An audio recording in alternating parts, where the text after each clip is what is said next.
చాలా సింపుల్ గా ఇంట్లో చేసుకునే చాక్లెట్ మ్యాంగో డిలైట్ ఎలా చేయాలో ఇప్పుడు చూపిస్తాను మీకు. ఫస్ట్ ఆఫ్ ఆల్ మనం వచ్చేసి ఒక చాక్లెట్ కాంపౌండ్ ఏదైతే ఉంటుందో ఆ చాక్లెట్ కాంపౌండ్ అనేది తీసుకోవాలన్నమాట. ఇది వచ్చేసి ఒక 100 గ్రామ్స్ ఉంటది.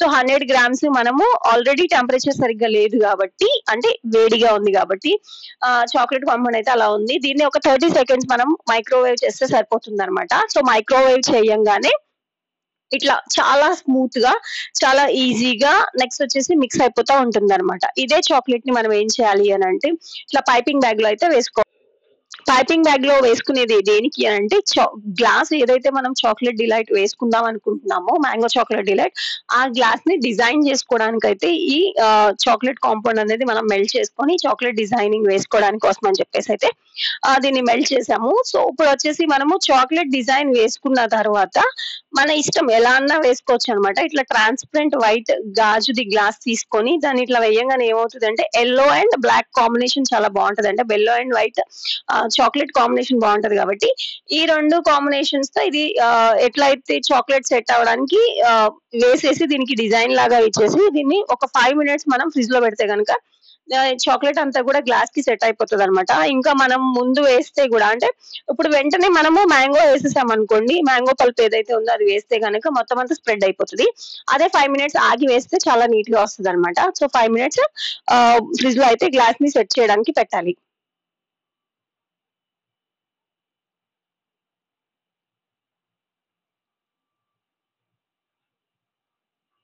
ఇక్కడ వచ్చేసి మనం చాక్లెట్ గనాష్ చేసుకుంటున్నాము. అంటే చాక్లెట్ సాస్, ఇది వచ్చేసి మిల్క్ తో చేస్తున్నాను నేను.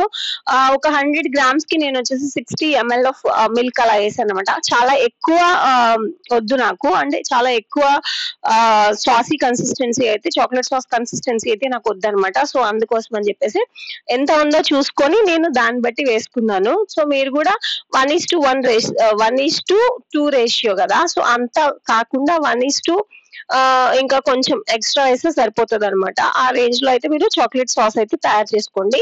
దేనికి అనంటే, నేను ఇది స్కూప్ చేసుకుని తినడానికంటే, స్కూప్ చేసుకునే విధంగా ఉండేలాగా ఇది పల్పీ కన్సిస్టెన్సీలోనే నాకు ఇష్టము. సో చాక్లెట్ డిలైట్ అనేది పల్పీ కన్సిస్టెన్సీలో ఉండడానికి స్పూన్ తో మనము తినడానికి చేస్తున్నాం. ఇదైతే జ్యూస్ అయితే కాదు. సో జ్యూస్ కాదు కాబట్టి చూసుకోవాలన్నమాట. ఇక్కడ ఇట్లా గ్రైండ్ చేసుకున్న ఒక 3 మ్యాంగోస్ అయితే గ్రైండ్ చేశాను నేను. గ్రైండ్ చేసి దీంట్లో ఏదైతే మనం సెట్ చేసి పెట్టుకున్నాం కదా, ఈ సెట్ చేసి పెట్టిన గ్లాస్ లో మనం ఇది చాక్లెట్ సాస్, నెక్స్ట్ వచ్చేసి ఈ చాక్లెట్ గనాష్, ఈ రెండు కూడా మిక్స్ చేస్తూ ఆల్టర్నేట్ గా దీని మీద అయితే పోర్ చేసుకోవాలన్నమాట. ఇక్కడ చూపిస్తున్నాను కదా ఈ చాక్లెట్ గనాష్, చూడండి అంతే పైపింగ్ కన్సిస్టెన్సీలో ఉంటే సరిపోతుంది, బాగా లూజ్ గా లేకుండా. ఎందుకంటే స్కూప్ చేసుకోవడానికి చాలా ఈజీగా ఉంటుంది. అప్పుడైతే స్పూన్ తో 2 వస్తాయి అనమాట. ఇక్కడ వచ్చేసి దీన్ని అయితే చాక్లెట్ మ్యాంగో పల్ప్, ఇది సాస్ అయితే కాదు, ఇదేంటి జ్యూస్ అయితే కాదు. సో మొత్తం అంతా పల్ప్ కింద తీసి ఆ పల్ప్ ని దాంట్లో వేసాను. దానిపైన కూడా మళ్ళీ చాక్లెట్ గనాష్ అనేది పోర్ చేస్తున్నాను అనమాట. ఇట్లా మ్యాంగో నెక్స్ట్ వచ్చేసి చాక్లెట్ సాస్ 2 వేసుకొని మనము పైన ఒక మింట్ లీఫ్ పెట్టుకొని సర్వ్ చేస్తే చాలా ఎమ్మీగా అండ్ సమ్మర్ లో చాలా బాగుండేది. టేస్టీ, పిల్లలకి ఓన్లీ మ్యాంగో జ్యూస్ ఇచ్చిన తాగకపోయినా, లేకపోతే పల్ప్ ఇచ్చిన తినకపోయినా, without sugar only chocolate compound next వచ్చేసి మ్యాంగో పల్ప్ అనమాట. ఈ రెండింటి కాంబినేషన్ చాలా బాగుంటది. ఒకవేళ కనుక మీరు ఎప్పుడు ట్రై చేయకపోయింటే ట్రై చేయండి. చాలా చాలా సింపుల్ గా, చాలా ఈజీగా అయితే ఈ డెజర్ట్ అనేది మీకు రెడీ అయిపోతుంది. Thank you. See you in the next video. If you like this video, please do like, share and subscribe.